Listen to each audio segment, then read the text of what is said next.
Welcome to Gayside Stories, where the gay shit goes.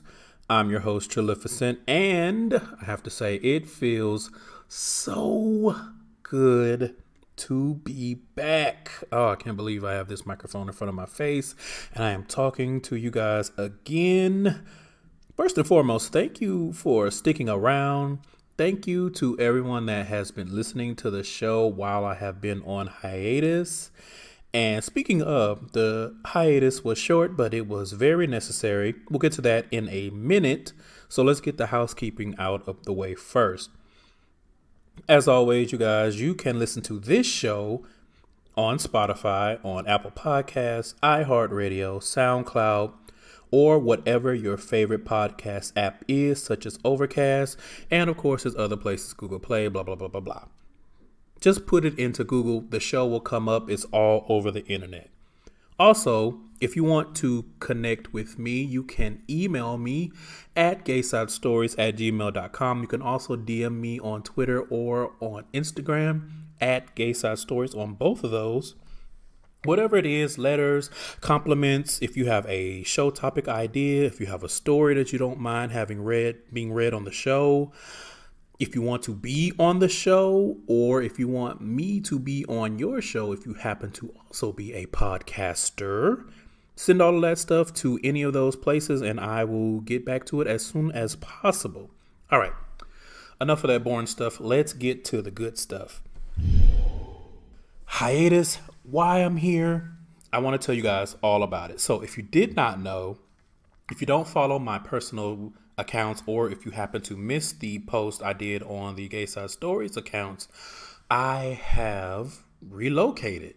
I left the humid armpit of Houston, Texas for the crisp haze of greater Seattle, Washington. Crazy or not so crazy. I had to talk myself into it, and I was thinking, people move every day, B. Like, it's not a big deal. It is a big deal for me, and we'll get to that in a minute, but I really had to put things into perspective and say, for my life, this is a big change, but on the grand scale of things, of just things that people do on a day-to-day basis, this is par for the course. So let's start with the decision. Your first thought when you heard that was probably, well, why did he move? He seemed like he was cool in Houston. Everything was good. He had his friends. His family was in close proximity, even if they don't have a good relationship. Like, why would he move? There are a few reasons. First off, I was unemployed. So unbeknownst to many, unemployment has been an up and down struggle for me for the past, I want to say maybe 2 to 3 years. I used to work in the oil and gas industry. And if you know anything about that industry and the price of oil and all of that BS, you know that it has not been a good stretch for the past couple of years. And I have been directly affected by that. So I lost my job for the second time in 2018 in early October. It wasn't terrible, but it was an adversity. I knew that I was going to be losing that job. I was working contract, and first of all, Texas is a work at will state, which I think a lot of them are. And I was also working contract, so it's like doubly like, all right, girl, get your bill folding and get on out the door.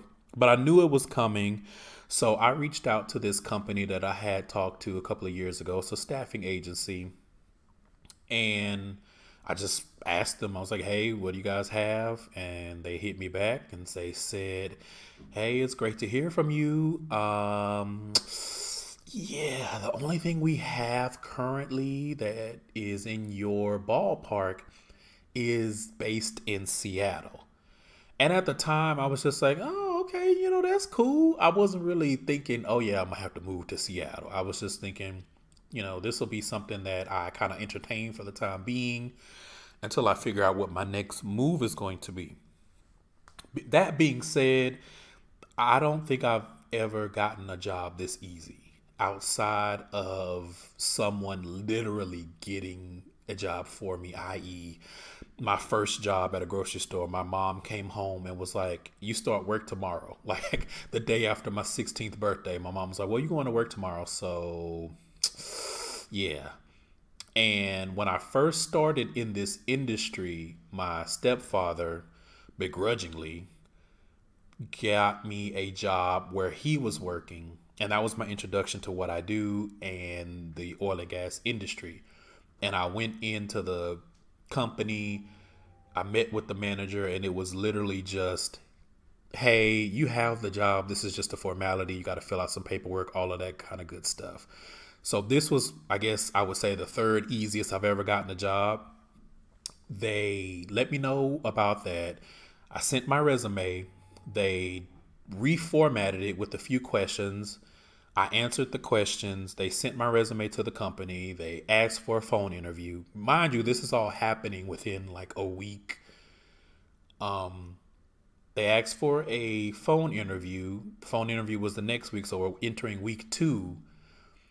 And the phone interview was literally my now boss and a representative from the company that I work for. So I contract with the company, but my boss on the actual project that I'm working on. And it was a 30-minute phone call. He literally spent, I want to say 15, maybe 17 minutes just talking about the project. He spent another 5 to 7 minutes talking about the area. He is also a transplant from, I want to say, California. So he was just going on and on about, "Hey, this is how it is. This is what the weather is like. This is the things that you'll have to contend with." He then asked me if I had any questions, and he had pretty much answered all of my questions, but I was kind of like, "Oh, I should ask something. I can't let him do all the talking." So I just made up some BS question to ask him. This is in minute 24 to 25 of the phone call. He says, "Well, I don't really have any questions about, you or your experience." He said, "Your resume was pretty good." Actually, he said the resume was excellent. It said, "I shared it with my colleagues. We didn't have any questions." And basically, to wrap everything up, if you want the job, it's here. You just have to come get it. Now, mind you, this is not an upward move. It's more of a lateral move as far as position, pay, and all of that kind of stuff. However, there were other things that I took into account. So, number one, I wanted something new. So I've been feeling for a while, I want to say over a year, all the way back to 2017. I want to say it was maybe late spring, summer 2017. I remember being in therapy, talking to my therapist that quit on me. Anyway, and I was telling him, I feel like there's something huge coming, but I don't know what it is. It looks dark. I can't figure out what is it, but there's something there. And I feel like something was supposed to come earlier, but I was not ready to receive it. I made the recognition that something is coming, but I didn't open myself to receive whatever that was. It was just kind of like, well, something's coming. I don't know what it is. Help. So I felt like, you know what? This must be what it was. And if it wasn't that, then this is the next thing. Maybe I missed the window on the first thing that I was supposed to experience, but here's another thing, and it's right here in my face. The other thing is I started to feel like, and this was a couple of months coming, I want to say maybe all the way back to April of 2018, I really felt like, or I started questioning, is Houston where I'm supposed to be? It's my home city. I've never lived anywhere else. I've never really experienced anything else as far as accommodations. Like, I've traveled, I've been to other places, I've been to another continent, but home was always Houston. And it got to the point where I felt like I had gotten really, really, really comfortable. And the first time I was unemployed for 7 months. And that was the first time that I have felt uncomfortable since 2008, really. Like when my parents kicked me out and I had to really fend for myself, even though I was prepared, because that's what I do. I'm a planner and I can kind of see things on the horizon sometimes. So I knew that my parents and I were going to have it out. I had already started laying the groundwork for me to get out. And they just so happened we had a fight and they kicked me out a month before I launched my own plan. I landed on my feet and I've been pretty comfortable ever since. I've moved from job to job. I've increased my pay. I've increased my skill level. I've bolstered my resume and I got really comfortable. At one point I was making really, really good money, traveling all over the place, all over the country. And like I said, to Africa, another continent, no Raven Simone. And all of that was great. And I'm so thankful for the experiences. And I'm thankful that I was always able to take care of myself and provide for myself and for Nigga Cat, aka Gar Cliff, which we'll get to that in a minute. But outside of that, I was like, man, as the years went by, I just kind of looked back and I was like, every year is like you stay in the house more. Lord knows you're just sitting here eating food, getting all fat and sassy. And I think the most that I had done since I had that 1 year where I was traveling almost every month was start this podcast. Well, that was late 2017. And I'm just like, and even then I was unemployed. And I'm just looking and I'm thinking to myself, what are you doing with your life? Like, you are really just letting life pass you by. You're not experiencing it. You're not living. You're just existing. And some of that we can say, with my mental health, I do struggle with depression, clinical depression, all of that good stuff. But self-awareness has been something that I've been working on since early 2017. Like, I've always been kind of self-aware, but I've been very targeted in my self-awareness, not only for me, but my circle, what's around me, who's around me, what am I doing, what am I letting in, and what am I putting out? All that to say, I just felt like I just was way too comfortable with my life and it wasn't leading me anywhere. Like, yeah, it's good to be comfortable. It's good to have money in the bank, but I don't know. I just felt like if there's something else out there for me, if I'm supposed to be doing something, I'm not going to find it sitting here in my apartment, going to work and then coming home, maybe every now and then going to Nikki's house or going to Mo's house. Every now and then maybe traveling to DC to see my friends, which I go to DC. I've gone to DC a lot because I have friends there. Go to North Carolina to see Bree and my god kids. Every now and then go to New York. But what am I really doing? Like, in between that stuff, what am I doing? What do I have to show for my life? And again, the most that I could come up with outside of great relationships with my friends is the podcast. And I'm just like, there has to be more, or maybe there's something else and the podcast will help me expand that. And I'm grateful for the podcast. I'm grateful for everyone that supports me and for the network that I have stumbled into. All of the other smaller podcasts, some of the bigger ones, people that I know, maybe we're not friends, but we're acquaintances. You're friends of my friends. I'm thankful for all of that. I'm thankful to have been embraced. And I really feel like if it had not been for this podcast, I would have struggled even more than I did in my first bout of unemployment, my second one, the third one. It's just been a lot. So those were the things that I was really looking at as far as why am I entertaining this move? Because on paper, to a lot of people, it probably does not make sense. Like, if you're not moving for a huge promotion or if you're not making a whole lot more money, why are you moving? Why not just stay where you are? Well, bills, bills, and bills. Automobiles, okay, telephono bills, all of the bills, okay? I needed a job And it was very, very difficult in Houston to find a job. Even the job that I had that I lost after 6 months was hard to find because there's so many people in the city that are unemployed. Like certain industries are booming and a lot of people are moving to Houston, but oil and gas, man, listen, it's a struggle. All right. It's a struggle. So that was the decision. So let's talk about the journey. And I texted Nikki and I told Nikki, I'm already planning to record the episode. I know what I want to talk about. Don't judge me, okay? Because there are things that you don't know about that I did as I was leaving the city. So don't judge me. So here we are, judgment-free zone, okay? We all live in our truth. We all walk in our truth.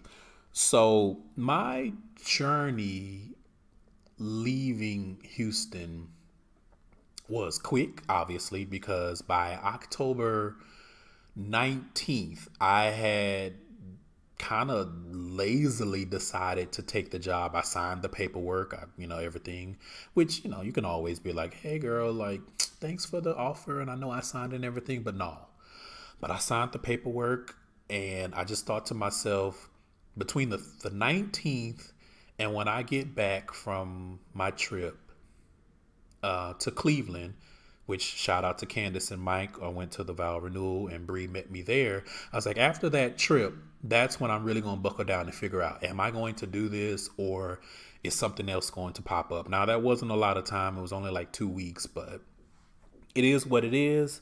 I went out to Cleveland, had a great time, came back, and I said, okay, well, nothing's popping in Houston. Nobody's ringing my line. Nobody's emailing me about a job. And I have a job. And I've decided that I want to shake things up.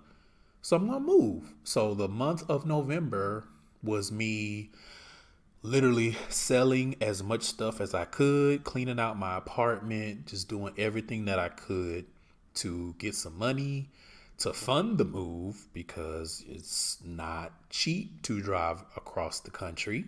Gas is a thing. And I just could not take a lot of stuff. And I didn't want to take a lot of stuff. Like, people were asking me, oh, are you going to have stuff shipped? Are you going to have your car shipped? And I was like, no, I'm going to drive. And I'm only taking with me what will fit in my truck.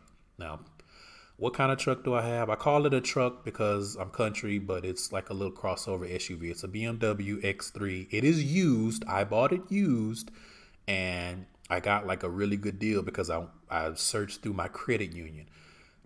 Don't get it twisted. I don't have no money. Okay, I just told you I was unemployed for 7 months. It was a struggle to keep making the payments. Thank God for unemployment and Uber, especially when they made it super easy to drive Uber in Houston. Ooh, that was a blessing. And thank God for my friends for, they were, every now and then someone would be like, hi, how you doing? And they would kick me something. So I was like, okay, whatever's going to fit in this little rinky-dink BMW is all I'm taking. Clothes, whatever. So I started selling everything. I had a TV. So literally everything that I could sell, I sold it. And if I didn't sell it, I left it at the apartment. Let them deal with it. Gave notice. And of course, they charging me a shitload of money because I'm breaking my lease. But it is what it is. And by November 30th, that was my last day in my apartment. Or I guess I spent the night on the 30th and I turned my keys in on the 1st. The little bit of stuff that I wanted to keep but I wasn't bringing with me, I put in storage. And for a few days before I left, I stayed with Nikki and her family. Shout out to her. Like, I don't know. I'll get there. So I stayed with Nikki those few days, and I was driving Uber, again, trying to make as much money as I could to help fund the move, and just thinking about things that I had to have money for when I got here.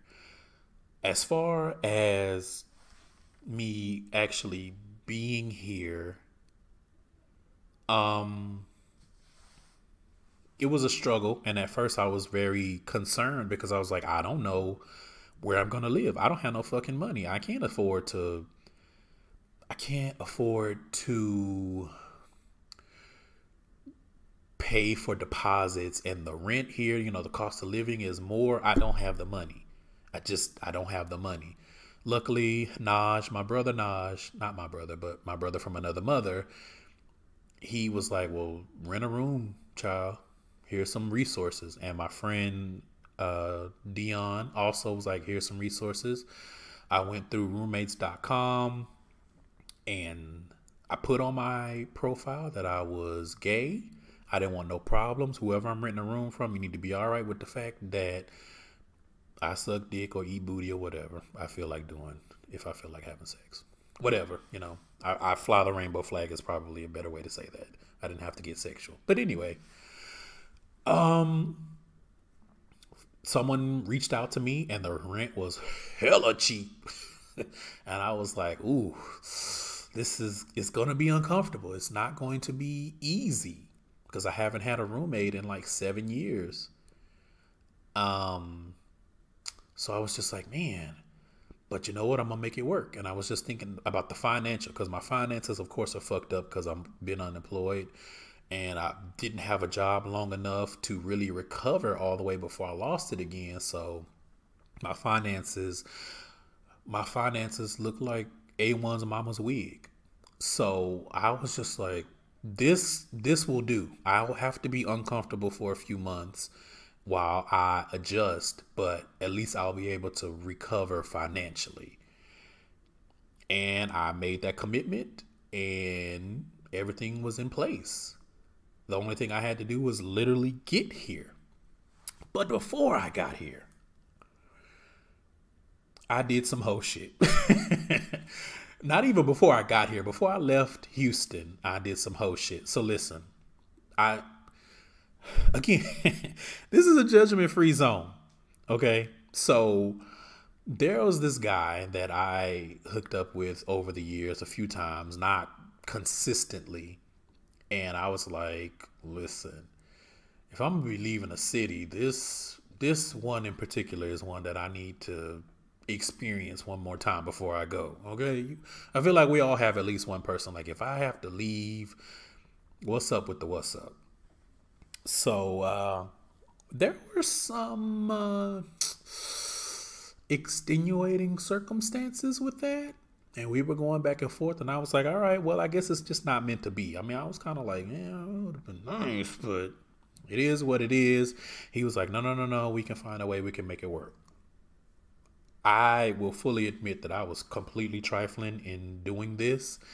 And I'm not going to get into the whole nitty gritty of why I was trifling. Use your imagination. It's not that difficult. You can probably guess why I was trifling, but it is what it is. I was like, you know what? I'm going on an adventure. I felt like Bilbo Baggins from which one? The Hobbit. I'm going on a motherfucking adventure. This is part of the adventure. This is me getting out of my comfort zone. Should I be doing fuckboy shit to get out of my comfort zone? Maybe not, but you know what? It makes for a good story. Okay? So, mind you, it's cold outside. It's like 50 degrees, maybe even 45 degrees. I go over to this. No, wait. So I wake up that morning. I go take my shower. It's like 3 o'clock in the morning. I'm at Nikki's house, 3 o'clock in the morning. I go down 4 o'clock or so, pack all of my stuff because I had stuff. All of my stuff that I was taking with me was in Nikki's garage. So I put all of the stuff in my truck. Shout out to her husband for backing my truck in the night before. Made it super easy. Went up, knocked on the door, gave him a hug. She came down and we were hugging, like, oh, be safe. And then she started crying and I started crying. And I was like, nephew, you're not going to have me out here crying. But we said our goodbyes. I got in my truck and I went right over to the dude's apartment.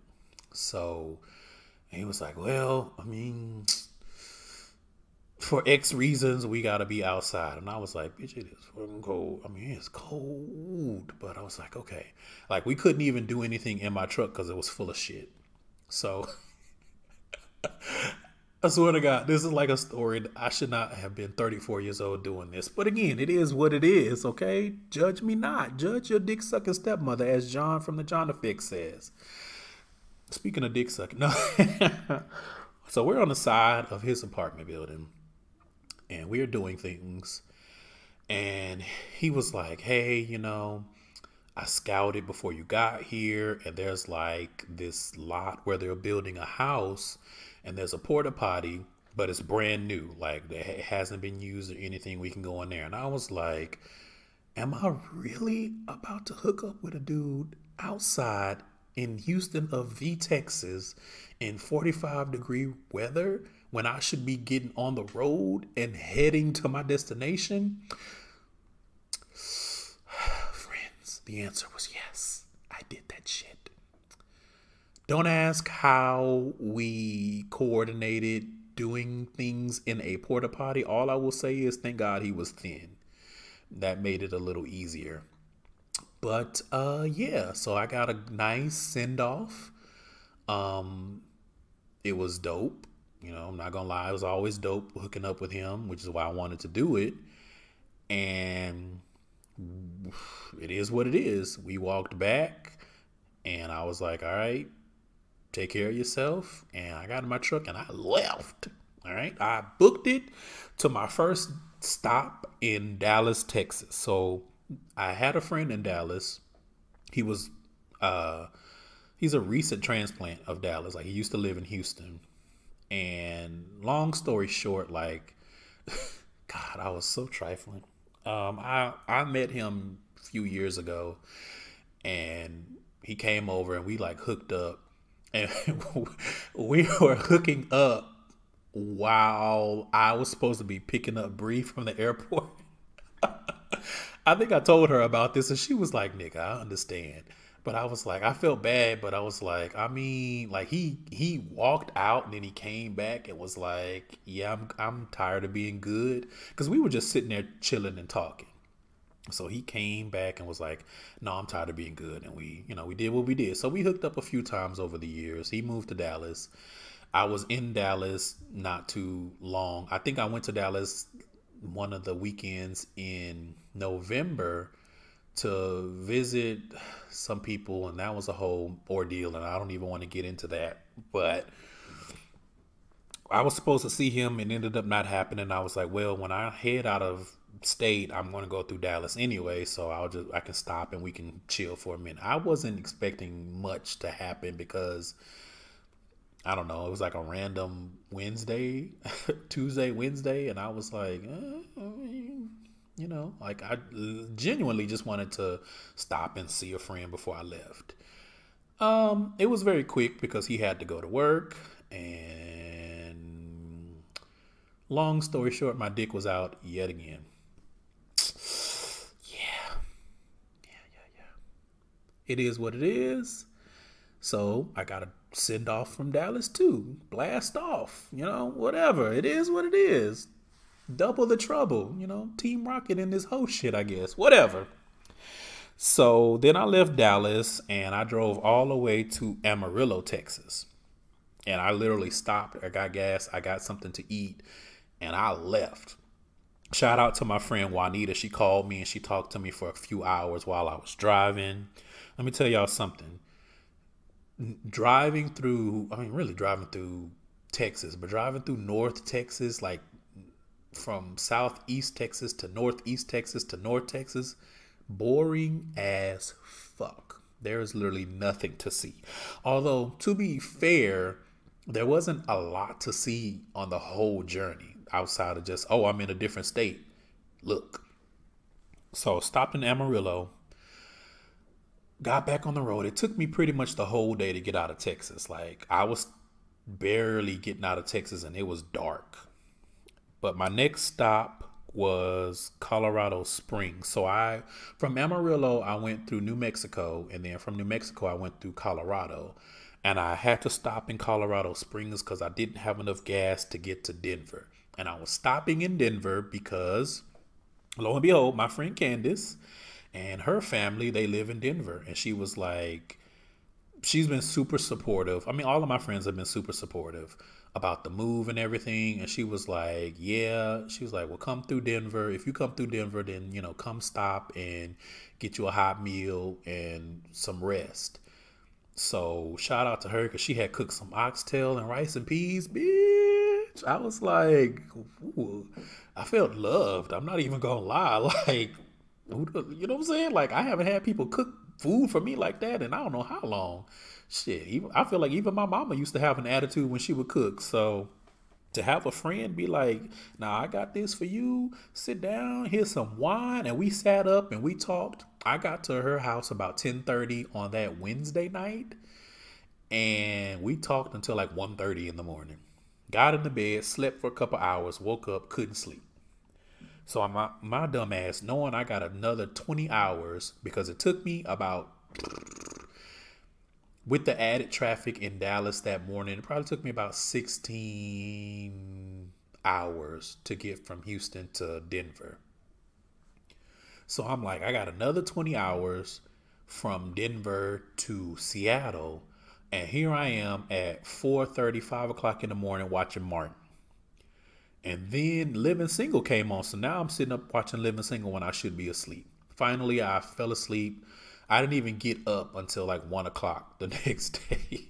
I woke up and Candace's husband Mike had made like bacon and blueberry pancakes with the crispy edges. Shout out to him. Listen, I am a slut for crispy edge pancake, okay? There's a lot that I would do if you gonna serve me some crispy edge pancakes. I'm just gonna put that out there for anybody that hears this that might be living in Seattle. Do you know what the saying is? Do something strange for some change. Do something strange for some crispy edge pancakes. Ooh, that was terrible. Anyway, so I slept, got up, ate, washed myself off, and okay, I was like, okay, I'm ready. And I left her house about 3, and then I met up with a mutual follower. I want to say we've been following each other for a few years. Her name is Ashley. On Twitter, she went by DAB If You Let Me, I believe. I don't know if she still has that account name or if she's even still on Twitter, but we're connected on Facebook too. So we met up, and I mean, it was great just meeting somebody new, and I'm in a whole different city. I'm in motherfucking Denver. I've never even been to Denver. I'm sitting out in Denver. She gave me some treats because, things are legal in Colorado. So she gave me a little goodie bag of treats, and I hit the road. I stopped and I got gas. I got something to eat, and I was out of there. So from Denver, my next stop was Rock Springs, Wyoming. And when I say I stopped and went, I stopped and went. When I left Denver, all of my stops were going to be get the gas as fast as possible and get the fuck on. Like, I had gotten enough snacks and food. I was not trying to linger anywhere in them flyover states. I'm not bullshitting. I am too fucking black. I'm too fucking big. I am too fucking dark skinned. I'm not playing no motherfucking games. Rock Springs, Wyoming, I got my gas and I got the fuck out of Dodge. My next stop after Wyoming, and shout out to Wyoming because there was that one patch when I was driving through the mountain and the road wasn't paved, and I felt like I was in one of the movies. I was like, is some like coyotes about to be up on the horizon looking down at me like, who is this bitch in this? Like, I don't know. Listen, I was trying to get the fuck out of Wyoming, okay? And then it got super cold. I mean, like, the temperature dropped as I was going to like 0. My windshield started to freeze up. My windshield wiper fluid was completely frozen. And I was just driving and driving and driving. I was talking on the phone. Again, shout out to my friend Juanita. Shout out to Bree. Shout out to my cousin Kosha, who's been on the show, Dreadful Phoenix. Everybody was calling me, and I was listening to podcasts. I was listening to music, and I was just driving. My next stop was in Idaho, but from Wyoming, I drove through Utah, and I drove just north of Salt Lake City. So I didn't drive through Salt Lake City, and I was texting Naj, and I pulled over into a rest stop because I was tired as fuck. Like, when I left let me see. When I left Denver, I had stopped. I don't even know where I was. I just pulled over on the side of the road, one of them truck parking places, and I took a nap for like 30 minutes because I was so tired. I did not get enough rest when I was in Denver. Shout out to my body being like, we don't know what's going on. We're not going to sleep. We are on alert. But it worked out, and it was so stupid because I pulled over into a truck parking place on the side of the highway. And then when I got back on the road, like a mile ahead, it was like a proper rest stop. I was so mad, but whatever. I wasn't getting out of my truck anyway. Kept going, went through Utah, pulled over for a little bit to text him, got back on the road, and went through Idaho, stopped in Eden. And again, it was in and out. Now, it was cold as fuck in Eden. Like, it was cold in Colorado. It was cold as fuck in Colorado Springs when I stopped to get that gas.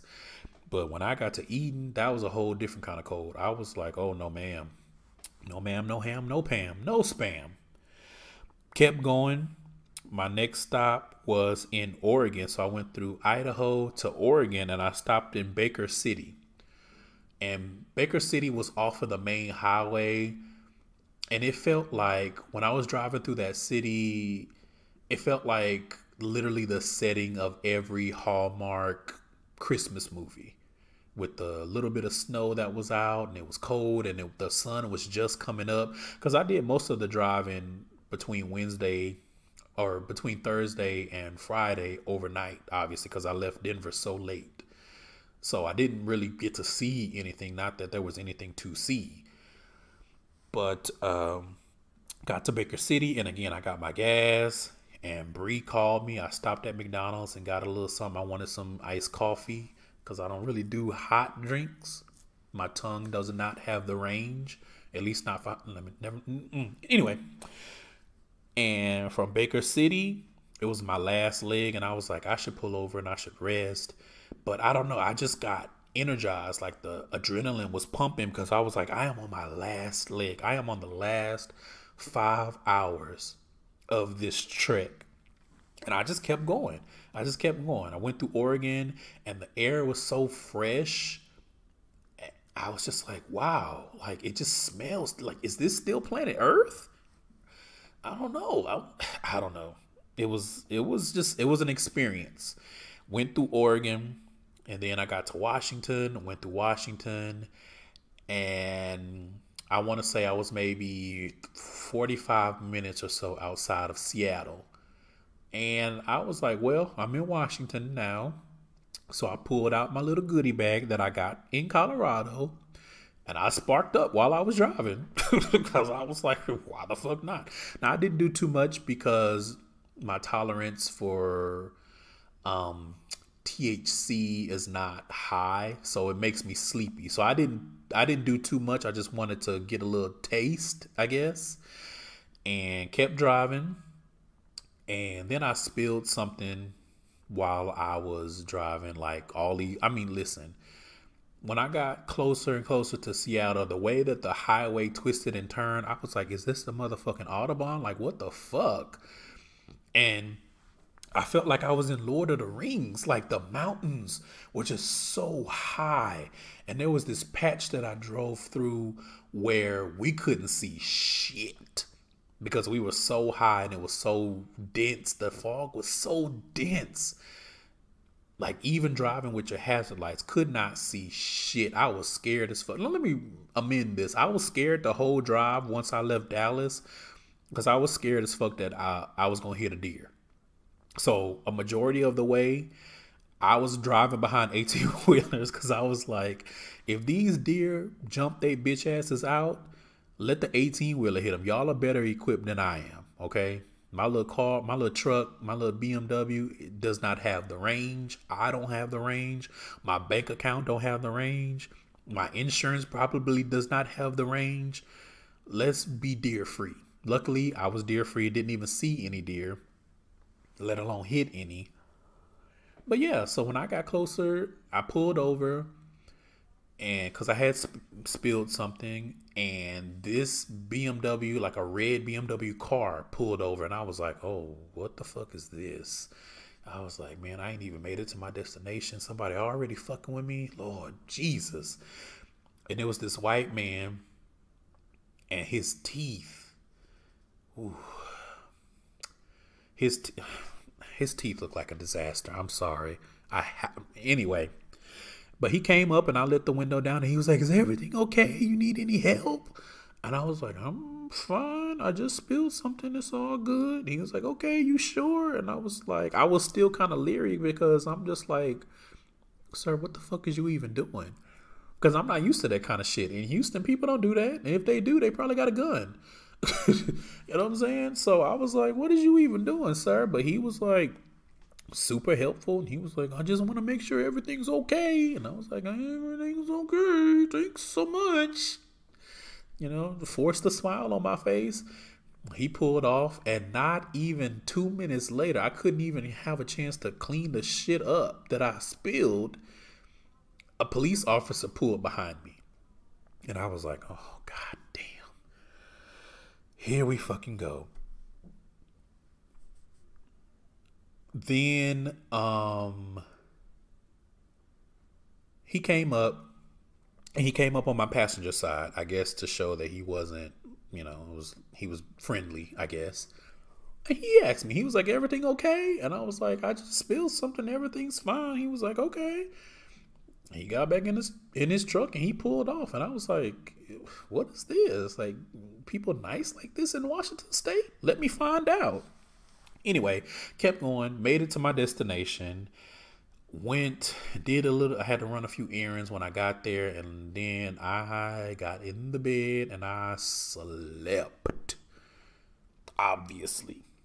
I slept and I slept and I slept.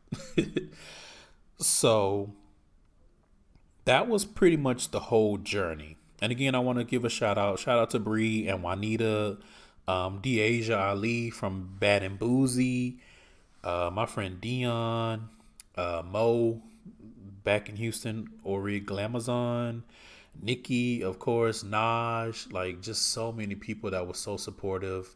There were a couple of people that, because I was still trying to record a few shows before I left. So I talked to Kevin about it from the outline. He was super supportive.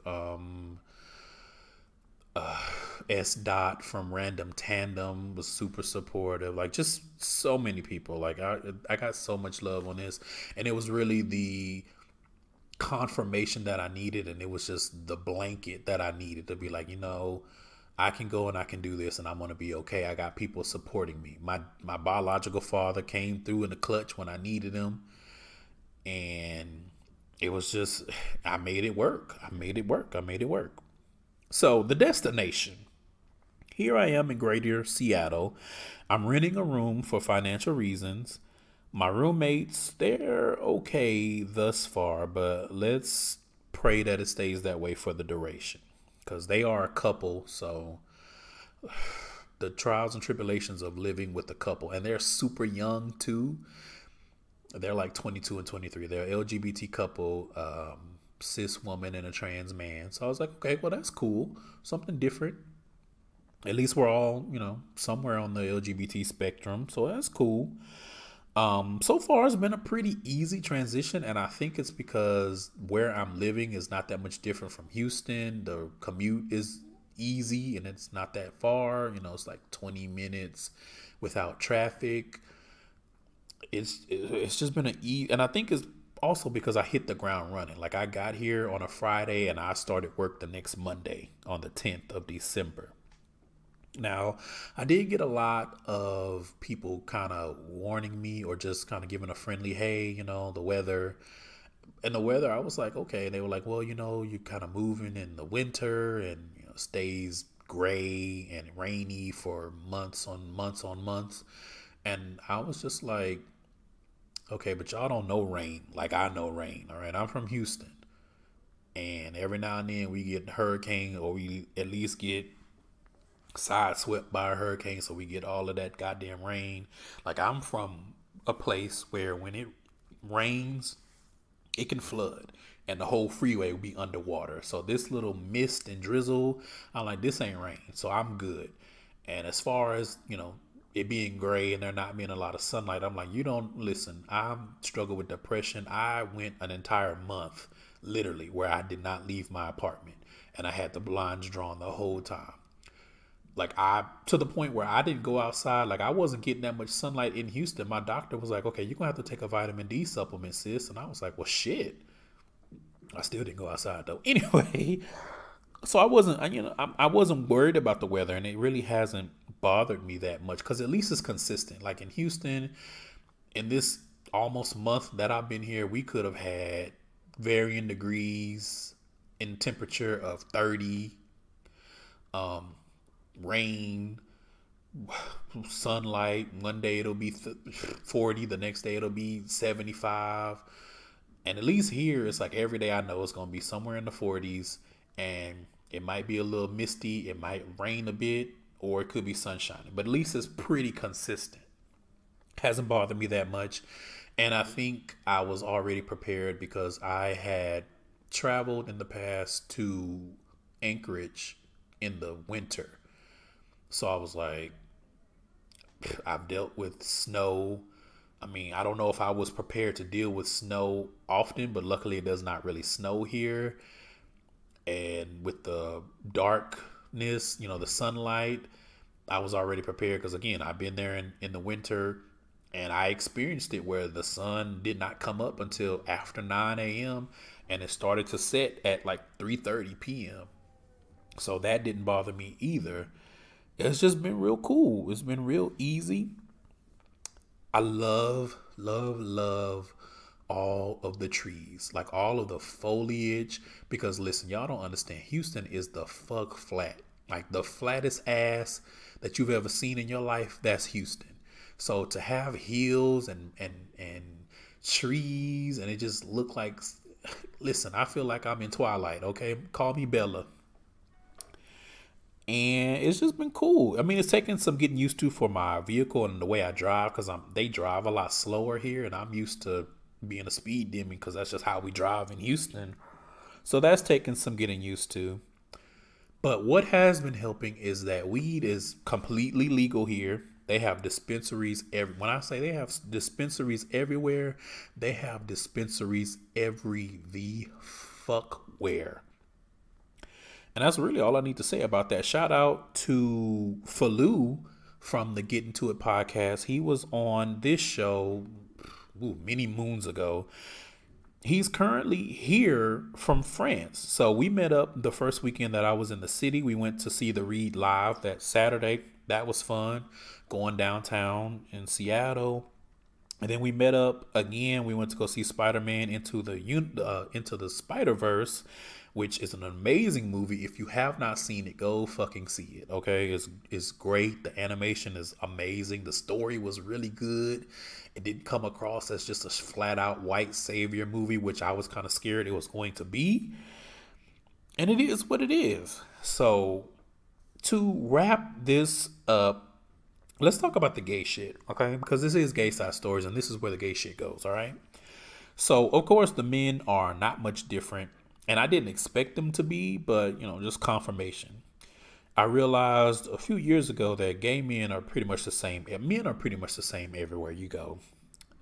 There's some slight differences as far as body types that are a little bit more acceptable, but overall, men go men, okay? So apparently the bear community here is huge, like huge. And I ain't just talking about the bellies, okay? Like they everywhere. It's a whole lot of white men, of course, but there's also a lot of Asian men. There's a lot of Latino men too. So, or Latinx, I should say. There's also a lot of guys in open relationships and marriages. And when I say a lot, I mean like damn near every other profile is like I'm in an open marriage. I'm in an open relationship. I mean, I'm not mad at it because you do whatever works for you and yours. I don't even really see myself being in a traditional relationship. So it didn't really bother me to see guys be like, I'm in an open whatever. Whatever, float your boat and find your lost remote. So I met a white guy on Growler. Seems pretty nice. He's been real friendly to me, helping me out.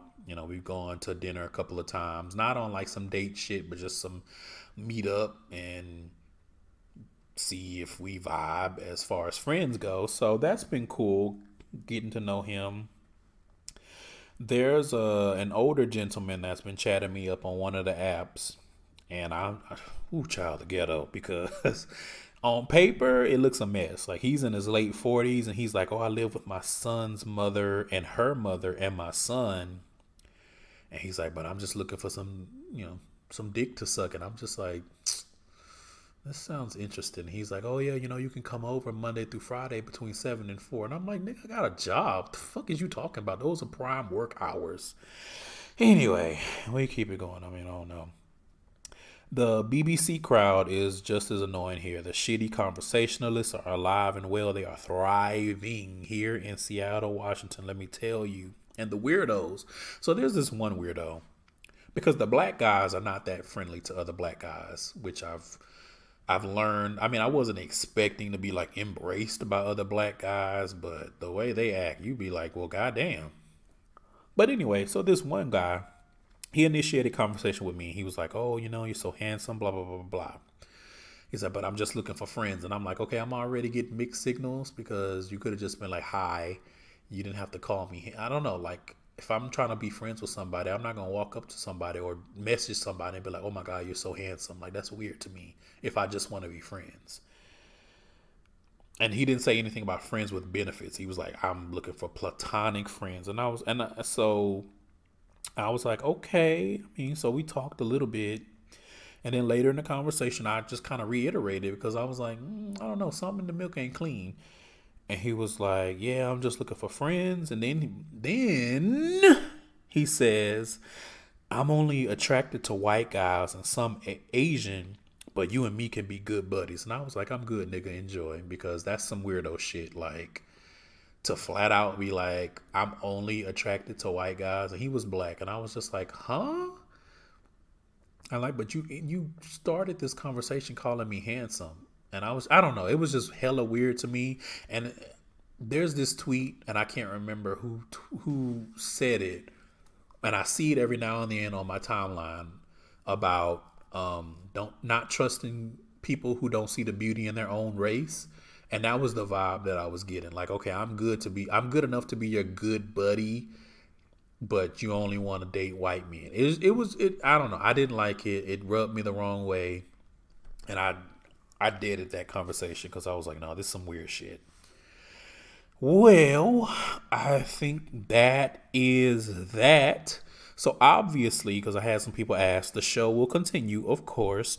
Now, I don't know. I'm going to play around with things, because my recording situation is a little bit different here. Back home, or back in Houston, I should say, I just recorded in my living room.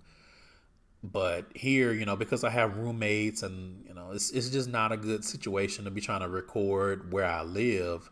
At first, I was like, well, shit, I don't know where I'm going to record. But I had a couple of people suggest, see if you can like rent a room in your library. And I was like, I don't know if that's going to work. Like, I didn't say that, but I was like, oh, that ain't going to work. But then Bree was like, hey, try it out, see if you can rent a room at your local library. And I was like, well, let Bree say, I don't know. I was being trifling. Anyway, so I looked online, and sure enough, there was a library like right down the street from where I live. And you can rent study rooms and meeting rooms online, or I guess you can call too. But, I like to do everything online because, minimal human interaction. And so far it's worked. I am currently in one of the study rooms recording this. I recorded an episode of Ratchet Ramblings in the study room, and I think it'll work out. Just have to. Now, it's going to be a lot more planning. I'm not going to have as much freedom as I did before to just kind of record whenever a guest says they're available. So if you're hearing this and I've hit you up about being on the show, or you're thinking about shooting your shot to be on the show, be mindful that we'll have to schedule diligently, because I have to make sure that I can get a space in the room at this library or one of the other ones in order to do the recording.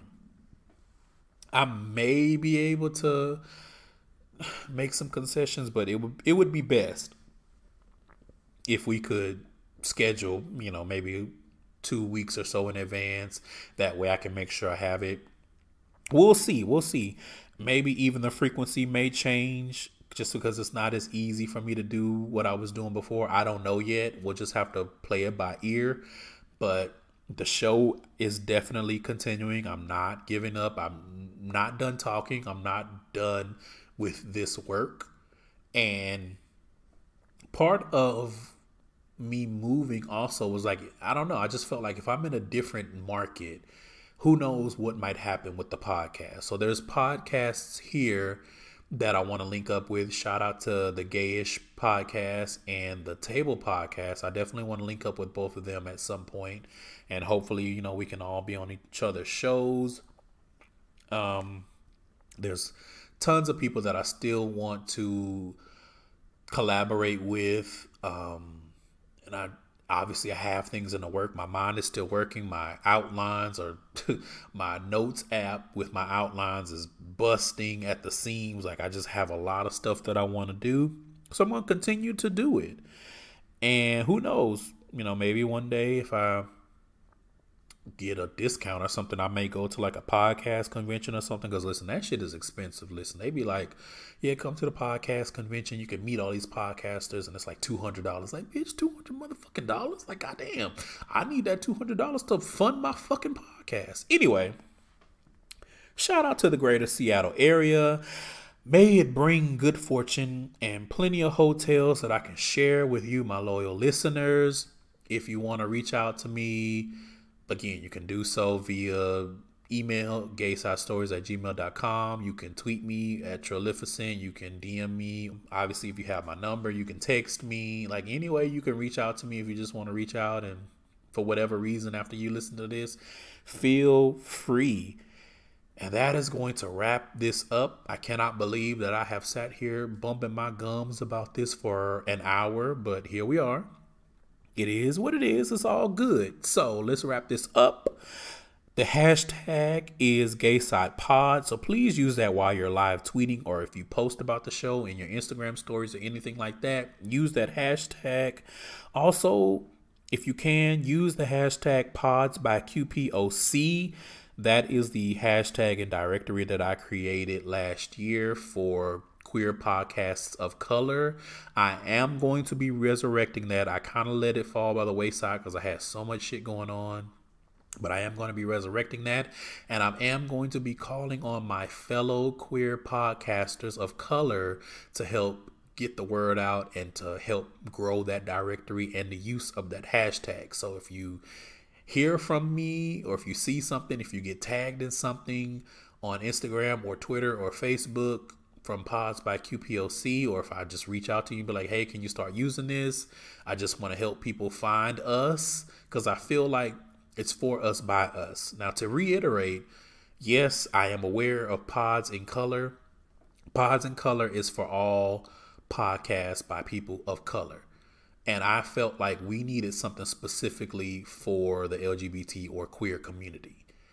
And Barry over at Pods in Color agrees. She's been supportive. She retweets the stuff. If someone asks, hey, I want to find some more queer podcasts of color or podcasts hosted by queer people of color, she will direct them to the hashtag. She will tag my show. So it's all good there. But I just really felt like we need something for us by us.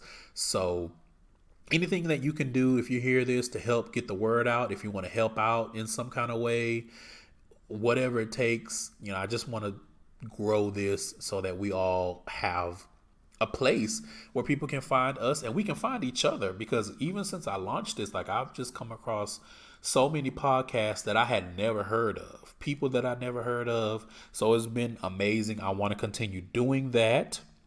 2019, I really want to try to get that off the ground. I want to continue with Gayside Stories and continue to reach hopefully a bigger audience. And who knows what may come down the line. I have some things that I want to do. I don't know how I'm going to do them. So we'll see.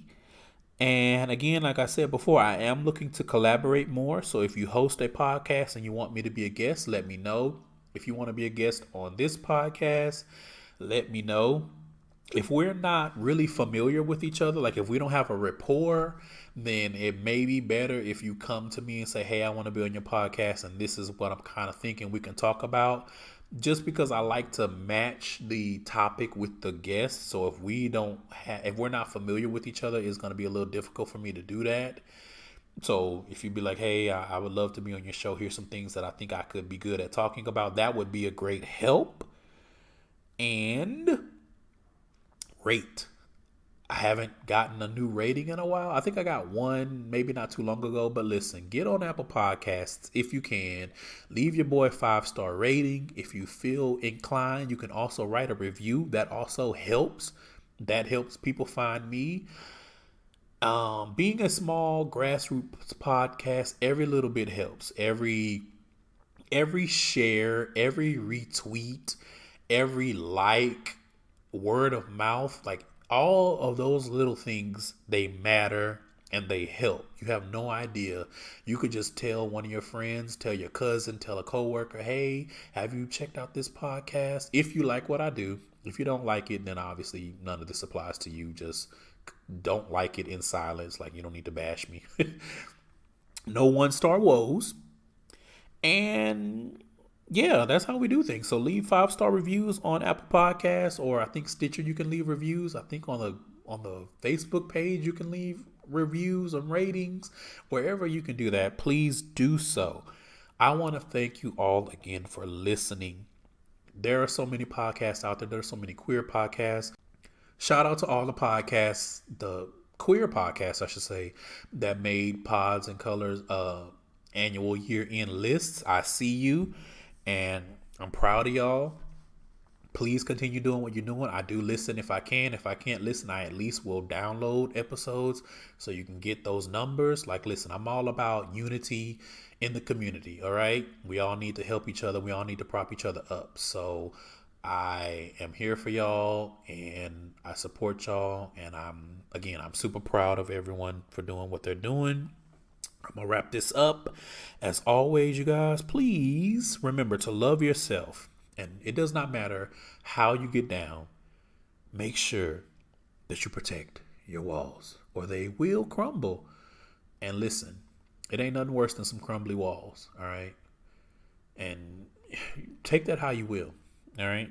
So with that being said, I'm out of here, and I will see you guys probably next week. I'm not 100% sure yet, but I will be seeing you again in the year, obviously 2019, but in the month of January. And yeah, bye guys.